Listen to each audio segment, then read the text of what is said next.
말씀은 누가복음 14장 25절에서 35절입니다. 신약성경 121면 누가복음 14장 25절에서 35절.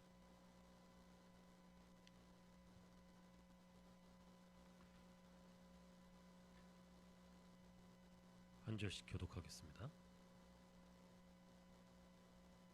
수많은 무리가 함께 갈새 예수께서 돌이키사 이르시되 자가 자기 부모와 처자와 형제와 자매와 더욱이 자기 목숨까지 미워하지 아니하면 능히 내 제자가 되지 못하고 누구든지 자기 십자가를 지고 나를 따르지 않는 자도 능히 내 제자가 되지 못하리라. 너희 중에 누가 망대를 세고자 할진대 자기의 가진 것이 준공하기에까지 더 부족할는지 먼저 앉아 그 비용을 계산하지 아니하겠느냐. 그렇게 아니하여 그 기초만 쌓고 능히 이루지 못하면 보는 자가 다 비웃어 이르되 이 사람이 공사를 시작하고 능히 이루지 못하였다 하리라. 또 어떤 임금이 다른 임금과 싸우러 갈 때에 먼저 앉아 1만 명으로서 저 2만 명을 거느리고 오는 자를 대적할 수 있을까? 헤아리지 아니하겠느냐.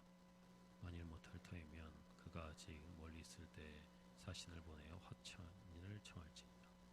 이와 같이 너희 중에 누구든지 자기의 모든 소유를 버리지 아니하면 능히 내 제자가 되지 못하리라. 소금이 좋은 것이나 소금도 만일 그 맛을 잃으면 무엇으로 짜게 하리요. 함께요. 땅에도 거름에도 쓸데가 없어 버리느니라. 들을 귀 있는 자는 들을지어다 하시니라. 아멘.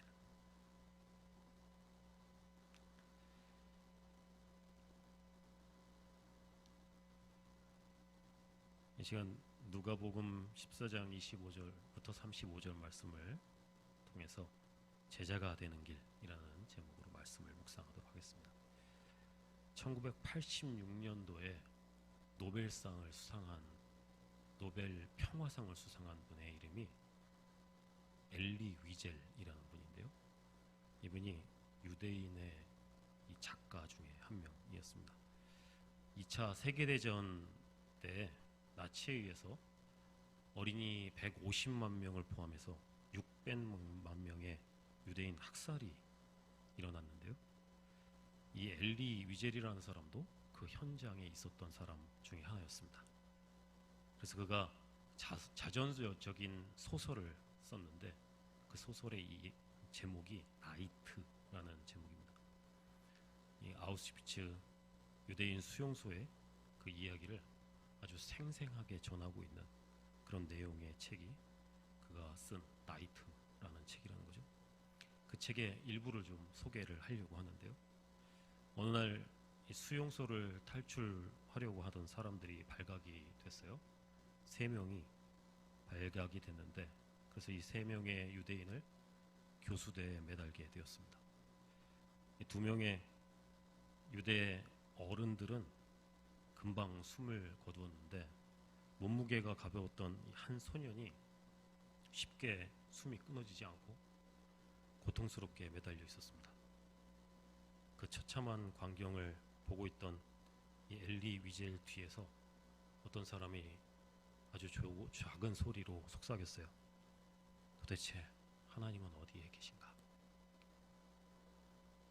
그 고통이 점점 더 깊어져 가고 죽어가는 소년을 바라보고 있을 때 다시금 작은 소리가 들렸습니다. 하나님은 어디에 계신가? 그때 엘리 위젤의 마음속에 아주 작은 음성이 들리기 시작했대요. 하나님이 어디 있냐고? 여기 하나님은 교수대 위에 계시지. 그리고 엘리 위젤이 이렇게 이어서 기록을 합니다. 그렇다. 하나님은 거기 계셨다. 우리의 고난의 현장에 눈물의 현장에 말이다. 거기 계셨던 하나님. 도무지 하나님이 계실 것 같지 않고 도무지 하나님이 역사하시지 않는 것 같은 현장 속에서도 하나님이 계셨다고 고백하는 이 엘리 위젤의 이야기를 우리가 듣게 되는데요. 오늘 우리의 고난의 현장 또 눈물의 현장에 있는 여러분들에게 하나님이 거기 계신 줄로 믿습니다. 그래서 힘든 삶의 현장이지만 힘을 내셔야 하고 더욱더 믿음으로 나아가야 하는 줄로 믿습니다. 예수님의 사역이 점점 그 절정을 이루고 있는 상황 속에 있는데요. 그래서 수많은 무리가 예수님의 길에 동참을 하고 있습니다. 예수님의 메시지가 그들에게 소외되었고 고통당하는 자들에게 꿈과 희망이 되었기 때문에 많은 사람들이 예수님을 따라왔고 예수님을 쫓아다니는 사람들이 굉장히 많은 무리가 되었다고 설명을 하고 있는 것이죠. 우리가 누가복음을 처음부터 다 살펴보면 어떻게 예수님께서 일하셨고 어떻게 그들에게 소망을 주셨는지를 알 수 있겠지만 시간적으로 어렵기 때문에 14장만 좀 살펴보면요. 1절부터 6절 말씀을 보면 안식일에 대한 이야기를 하시면서 안식일의 이 율법 조문보다 고통을 당하는 자를 살리는 것이 훨씬 더 중요한 일이다. 이렇게 우리에게 설명을 했고요. 또 7절부터 14절 말씀을 보면은 높은 자리에 있는 자들을 예수님께서 나무라시고 낮은 자들이 높아질 것이다. 이렇게 희망적인 메시지를 전해주셨습니다. 그리고 15절부터 24절 말씀은 천국이 이미 자리를 차지했다고 생각하는 그 사람들에게 있는 것이 아니라 주어지는 것이 아니라 다른 사람들에게 그 자리가 내 것이 아닐 수도 있다고 생각하는 소외되고 연약한 자들에게 그 자리가 주어질 수도 있다라고 예수님께서 말씀을 하셨다는 거죠. 그래서 예수님이 이 14장 이 짧은 구절 속에서 고통당하는 자, 소외당하는 자, 어려움을 당하는 자, 아픈 자, 소망이 없는 자들에게 희망과 그런 꿈을 보여주시는 장면들이 가득 차 있다는 거예요. 그래서 예수님은 이런 연약한 자들을 위해서 이 땅에 오셨고 그들을 구원하기 위해서 이 땅에 오셨다는 사실을 그 메시지 속에 아주 가득 담고 계셨다는 것입니다. 그런 메시지를 들었기 때문에 그분의 행보를 지켜본 이 사람들이 예수님을 따라갈 수밖에 없었다는 사실입니다. 수많은 사람들이 고통 속에 있었고 소외되어 있었고 아파하고 있었기 때문에 그 예수님의 메시지를 듣고 도무지 예수님을 따라가지 않을 수가 없었다는 거죠. 그래서 수많은 사람들이 예수님을 쫓아다녔고 그것이 큰 무리가 되었다는 얘기입니다. 그런데 예수님께서 갑자기 뒤를 돌아서서 그들에게 말씀하시기 시작하십니다. 뒤를 돌아섰다는 것은 예수님께서 중요한 선언을 하시겠다는 그런 의미를 담고 있는 것처럼 보입니다. 계속 앞으로 전진하시던 예루살렘을 향하여 전진하시던 예수님께서 그 무리를 향하여 뒤를 돌아서서 말씀하셨다는 것. 그래서 이 말씀이 굉장히 중요한 말씀일 거라는 걸 우리가 생각해 보게 된다는 것이죠. 지금 예수님을 쫓아오는 사람들, 따라오는 사람들은 예수님에 대한 막연한 동경과 관심을 가졌던 그런 사람들인데요. 그런 막연한 동경, 막연한 관심을 경계해야 한다고 예수님이 말씀하고 있습니다. 예수님의 사역, 우리가 아는 것처럼 병을 고치시고 귀신을 내쫓으시는 이런 많은 능력과 권세의 그런 사역들을 통해서 많은 사람들이 호감을 갖게 됐고 예수님을 따라오게 되었는데 그러한 호감만으로 그런 관심만으로 예수님을 따라오는 것은 의미가 없다고 말씀하시기 시작하세요. 호감을 가지고 무리가 되어 예수님을 쫓아다니는 것이 아니라 그들이 제자가 되어야 한다고 말씀을 하기 시작하시는 것입니다. 제자가 도대체 뭘까?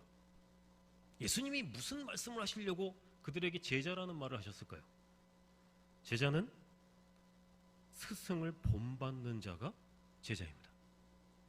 신약 성경에 이 본받는다라는 말을 12번 사용하고 있는데 그 12번의 본받는다는 말이 예수님을 닮아가고 예수님을 알아가고 예수님을 만나고 예수님처럼 살아가는 것, 그것을 본받는다라고 이야기를 했거든요. 그래서 예수님이 지금 원하고 바라시는 것은 예수님을 본받고 예수님을 따라가는 것, 그것을 요청하고 계십니다. 그것이 제자라고 말씀하시는데요. 이 당시의 제자도는 조제식 교육이 제자도였어요. 그러니까 스승과 함께 지내면서 스승의 말과 행동을 보고 배우는 것, 그것이 제자도의 방법이었다는 얘기죠. 그래서 예수님의 제자들 12제자가 그렇게 살았잖아요. 3년 동안 예수님과 먹고 마시고 예수님의 행동을 보고 예수님의 말씀을 듣고 보고 듣고 배웠어요. 그렇게 제자가 되는 것이라는 거죠. 그래서 예수님의 말씀과 행동에 관심을 갖고 따라가는 것이 필요한 일이지만 그것만으로 안 된다는 얘기죠. 예수님의 삶을 본받기 위해 예수님이 살아가는 대로 살고 예수님이 말씀하시는 대로 살고 예수님이 원하시는 대로 행동하는 것을 계속해서 반복적으로 수련해야만 제자가 될 수 있다고 말씀하고 있다는 얘기입니다. 그래서 예수님의 삶을 본받는 자리까지 가지 못하면 절대로 제자가 될 수 없다는 얘기입니다. 제가 본받는다는 얘기를 계속하고 있는데요, 본을 여러분들이 한 번씩은 떠보셨을 거예요. 본 뜨는 일. 보통 뭘로 하죠? 동전을 이렇게 종이 밑에다가 동전을 깔고 그 위에도 동전을 올려놓고 어떻게 해요? 연필로, 꼭 연필로 해야 합니다. 연필로 살살살살 이렇게 하면요, 밑에 있는 동전이 그대로 본이 떠지죠. 이게 본 뜨는 겁니다. 예수님의 행동을 그대로, 예수님의 말씀을 그대로 보고 따라서 사는 것, 그것이 제자라고 예수님께서 말씀하시는 것이고, 그저 말씀에 대한 호감, 관심, 그것만으로는 예수님의 제자가 될 수 없다고 말씀하시는 거예요. 그럼 예수님의 삶이 도대체 어떤 삶이었냐? 26절과 27절을 보면 예수님의 삶이 어떠했는가 하면, 예수님께서 부르신 사명을 따라서 부모와 형제와 자매의 모든 보호를 떠나서 삶을 내어놓으셨다, 이렇게 말씀하시고, 그리고 심지어 십자가 위에서 자기 목숨도 내어놓으셨다고 말씀하십니다. 그래서 예수님이 제자는 어떻게 살아가는 것이냐? 예수님처럼 자기의 부모와 형제와 자매의 그러한 안락한 삶을 내려놓고 사명을 따라 사는 것, 그것이 바로 예수님을 닮아가는 것, 예수님의 제자로 사는 것이라고 말씀하고 있다는 얘기죠. 또한 예수님께서 생명을 얻기 위해서 자기 생명을 십자가에 올려놓으신 것처럼 우리의 삶을 생명을 얻기 위해 내어놓는 것, 그것이 예수님의 제자로 살아가는 일이라고 말씀하고 있다는 얘기죠. 그래서 예수님의 제자로 살아가는 것은 그렇게 간단하고 쉬운 문제가 아닙니다. 낭만적이고 그렇게 유쾌하고 즐거운 일이 아닙니다. 나의 안락한 삶을 내려놓아야 하고 심지어 나의 생명까지도 내어놓아야 하는 그런 일이 바로 예수님의 제자의 삶이라고 가르쳐주고 있다는 것이죠. 그래서 단순한 호감과 동경으로 감당할 수 있는 그런 수준의 일이 아니라는 사실을 예수님께서 우리에게, 또 제자들에게 이야기하고 계신 것입니다. 그래서 삶을 드려야 되고 목숨을 내어놓아야 하는 일이라고 이 많은 수많은 무리에게 이야기를 하고 계시다는 거죠. 근데 이게 쉬운 일이 아니잖아요. 간단한 일이 아니라고. 인간의 본성은 그렇게까지 깊게 관여하고 싶은 마음이 자꾸 없게 만들어요. 그냥 적당하게 믿으면 좀 안 되나? 적당하게 좀 따라다니면 안 되나? 그냥 좋으니까 그냥 좀 적절하게 예수님 믿으면 안 되나? 라는 마음이 누구 나에게 생긴다고. 최근에 그래서 가장 이런 모습들을 보여주는 이 신조어가 뭐냐면 낄끼 빠빠예요. 이 무슨 소리냐면 낄 때 끼고 빠질 때 빠져라, 이런 뜻이거든요. 적당하게 상황과 형편을 보면서 적당하게 도움이 되고 유익이 있는 곳에는 들어가고 유익이 없고 도움이 안 되는 곳에는 빠지는 것, 이것이 현명한 인생의 방법이라고 얘기하는 그런 세대를 우리가 살아가고 있다고요. 그래서 예수 믿는 것도 그렇게 살아가요.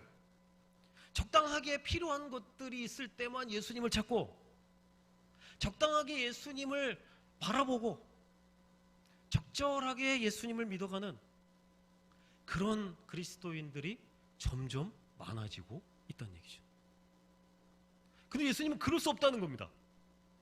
어정쩡한 이런 믿음의 태도를 버려야 되고, 확실하게 제자의 삶을 살아가라고, 그 길을 따라가야 한다고 우리에게 요청하고 계시는 것입니다. 그 길이 비록 안락한 삶을 포기해야 하고 목숨까지 내어놓아야 하는 일일지라도 그렇게 살아가는 것이 참 제자의 길이라고 예수님께서 말씀하고 계시는 것입니다. 그러면서 예수님께서 두 가지 예를 우리에게 설명을 하시는데, 첫 번째는 망대를 세우는 사람의 비유예요. 어떤 사람이 망대를 세운대요. 망대가 뭐냐면, 망대는 이 군사적인 목적으로 어떤 요충지를 감시하는 그런 가설물을 얘기해요. 그러니까 쉽게 얘기하면 뭐 이런 초소 같은 거죠. 이렇게 중요한 군사적인 시설을 지키는 그런 막사 같은 그런 것들. 또 원두막 같은 것도 망대라고 부릅니다.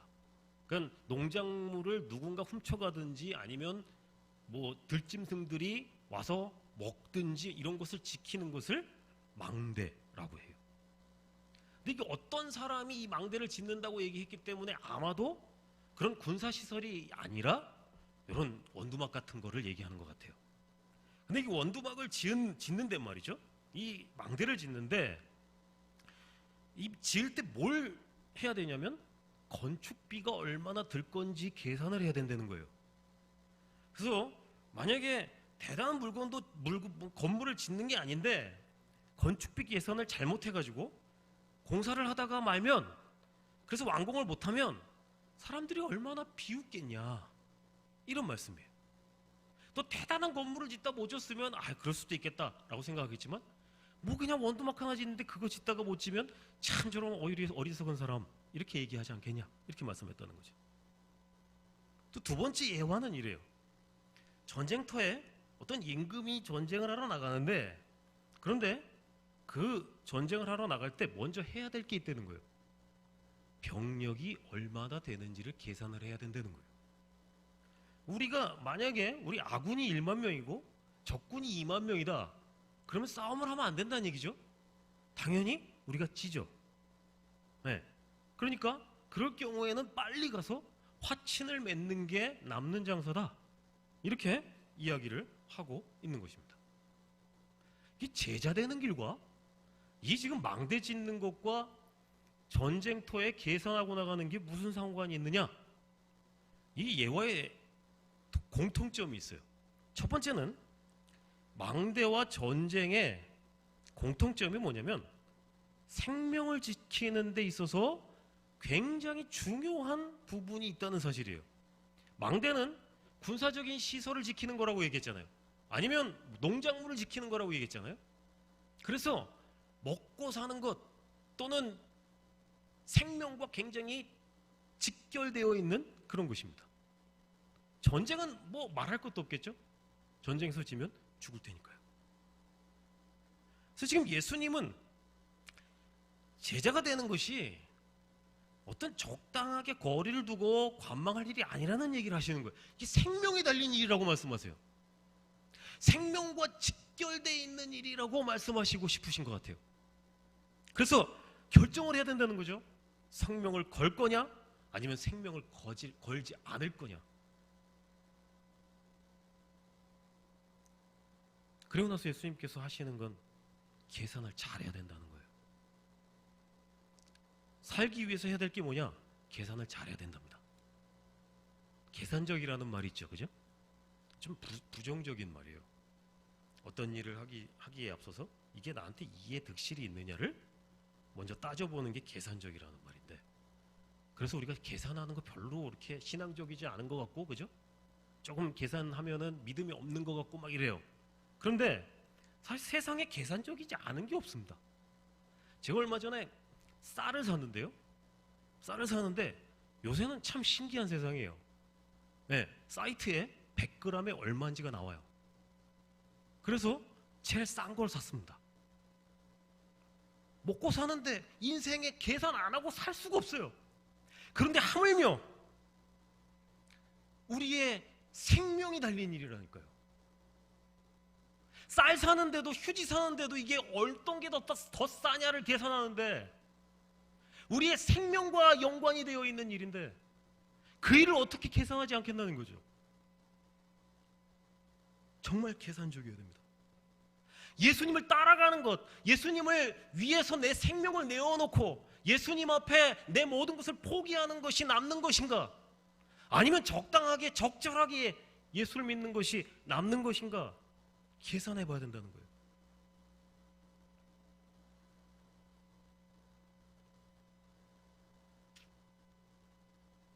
그래서 예수님은 제자가 되는 게 만약에 인생을 걸만한 가치가 있는 일이라면 무조건 제자가 되어야 되지 않겠냐라고 말씀하고 계신 거죠. 여기 지금 많은 무리가 있었어요. 그들에게 예수님께서 이런 제자가 되어야 한다. 그래서 지금 당장 결정해라.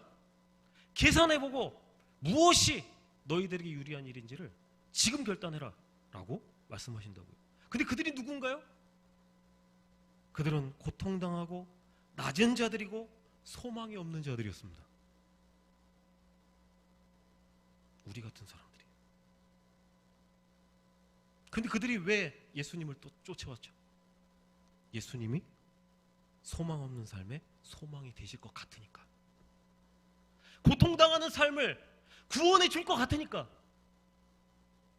그래서 예수님을 따라왔던 사람들이 아닙니까? 그런데 왜 망설이냐 이거예요. 힘들고 어려운 인생인데 그래서 예수님을 쫓아왔는데 왜 망설이냐는 얘기죠.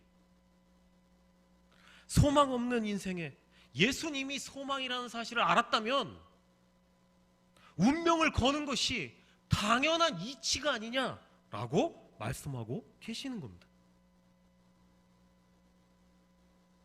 우리에게 똑같이 물어보세요. 여기 왜 왔습니까 우리가? 소망 없는 인생 속에, 답이 없는 인생 속에 예수님이 답이 내주실 것 같으니까, 예수님이 소망이 되시니까 여기 온 거 아닌가요? 그럼 왜 망설입니까?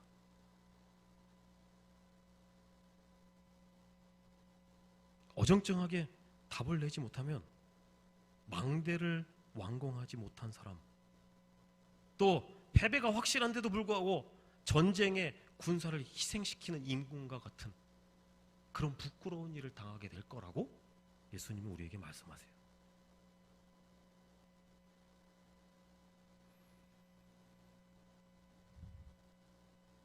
그래서 예수님은 우리가 예수님께 소망을 두고 있다면 사명을 붙잡고 우리 인생을 내어놓고 인생을 걸으라고 말씀하고 계신 줄로 믿습니다.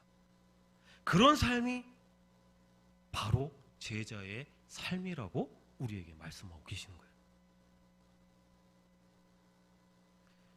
근데 이게 구체적으로 어떤 삶일까? 뭐 안락한 삶을 포기하고 목숨을 내어놓는 것, 뭐 많이 들어봐서 알겠지만 구체적으로 어떤 삶일까?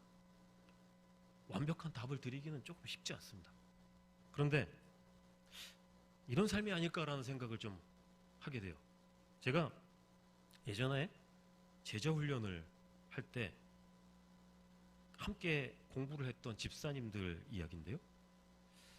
제가 여러분들이 제자 훈련에 왔는데 여기 왔는데도 불구하고 삶이 변하지 않으면 무슨 의미가 있겠느냐? 제대로 살겠다는 사명을 붙잡고 인생을 좀 내어놓는 결단을 좀 했으면 좋겠다. 이런 이야기를 했어요.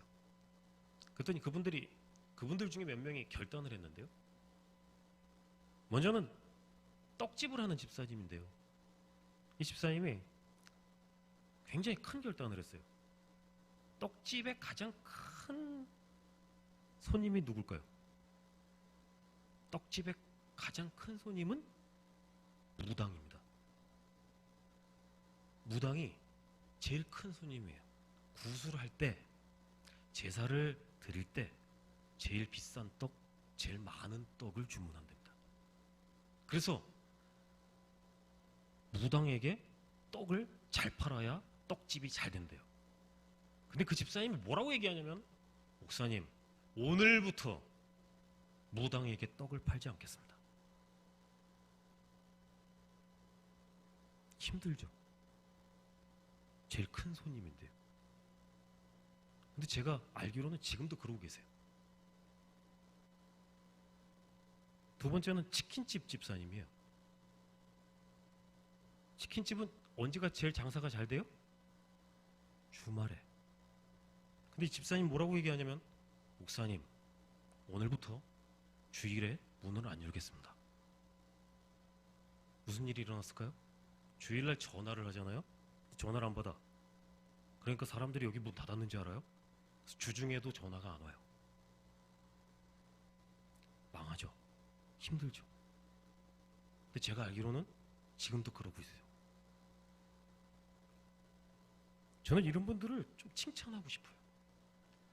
저만이 아니라 예수님이 그분들을 보시면서 정말 니들이 내 제자구나, 이렇게 말씀하실 것 같다고요. 안락한 삶, 배부른 삶을 포기했어요. 그렇지만 그럼에도 불구하고 예수를 따라가고 예수님을 믿고 그 제자로 사는 것이 남는 장사라는 사실을 알기 때문에 그 모든 것을 포기하고 살아가는 분들이라는 얘기죠.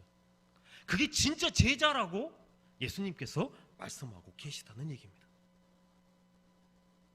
예수님은 이런 삶이 마치 소금이 소금 맛을 내는 삶이라고 얘기하세요. 34절 35절 말씀을 보면은 소금이 소금 맛을 내지 못하면 그러면 뭐 하겠냐? 거름으로 쓸 수도 없고 내다 버려야 된다, 이렇게 말씀하세요. 예수님을 쫓아다니고 예수님을 믿는다고 얘기하는데 제자다운 삶을 살지 못하고 안락한 삶을 포기하지 못하고 생명을 내어놓지 못하면 그 무슨 맛이 있는 거냐? 그건 내다 버려야 되고 아무 때도 쓸모없는 거다, 그렇게 말씀하시는 거예요.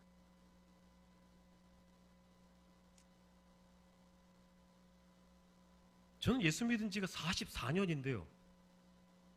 여러분들은 예수 믿은 지 얼마 되셨는지 잘 모르겠어요.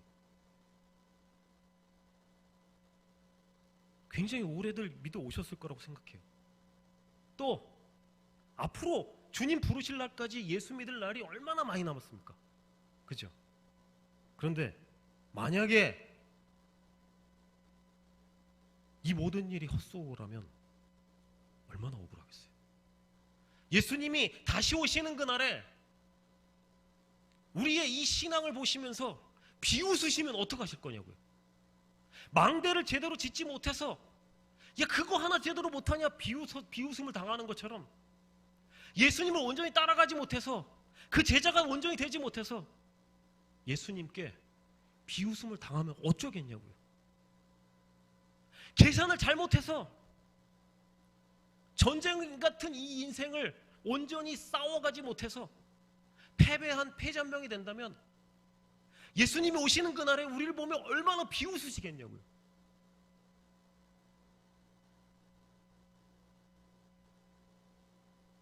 우리에게 시간이 있어요.